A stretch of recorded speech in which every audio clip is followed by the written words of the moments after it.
In this episode, we will examine the script template we've created for a video newsletter so as to better understand its various components. You can download the script template for free by going to this address. Short, frequent updates are a great way to keep your supporters up to date and informed on the progress of your organization.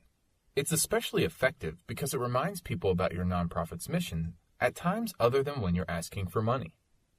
This has the wonderful side effect of encouraging people to give when you do ask for donations because they feel more like engaged supporters and less like the nonprofit's personal piggy bank.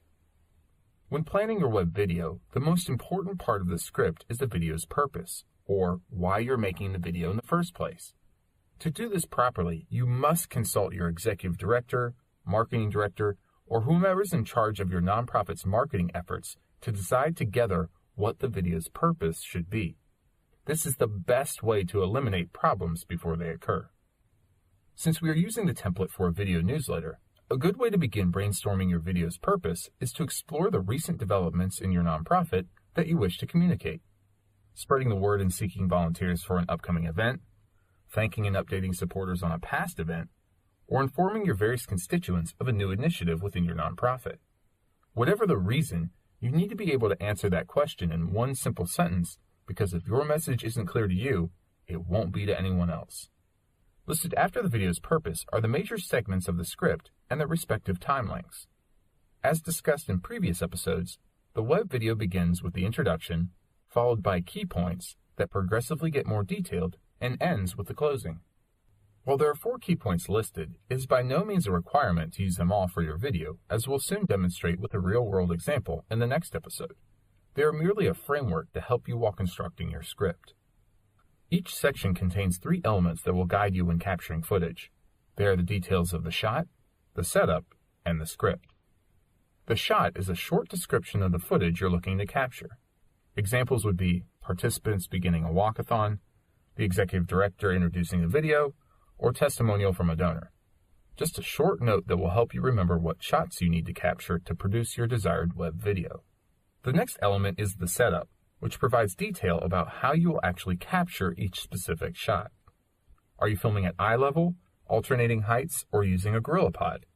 Are you filming stationary, panning, or both? Are you filming close-up, 1 to 2 arm lengths away, or a distant shot of the crowd?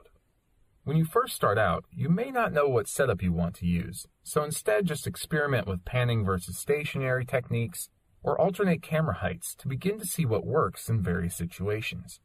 But after your first video, you'll begin to note areas for improvement and visualize future videos in your head. The setup section provides a location to describe those details.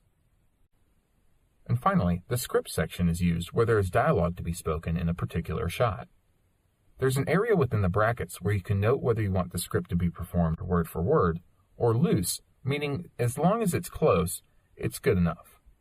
So an example of a word for word would be, "Hi, my name is Maggie Devani, Director of Operations at Cabrini Green Legal Aid, and we're here in our soon-to-be former office because today is moving day."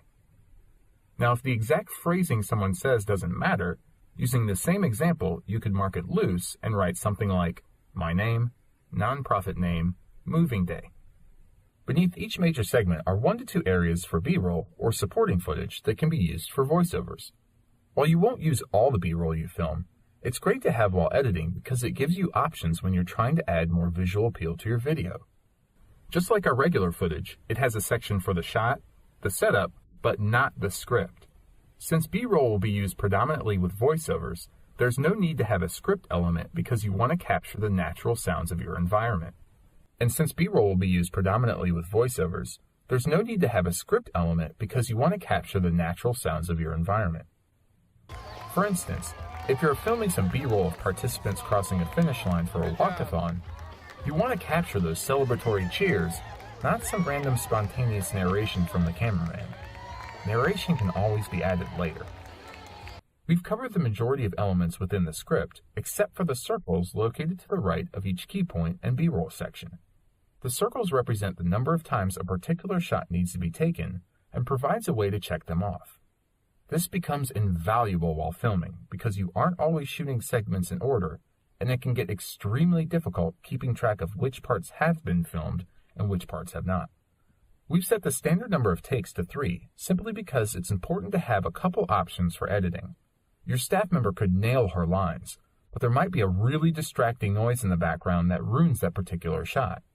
So it's always good to have a few takes from which to choose while editing.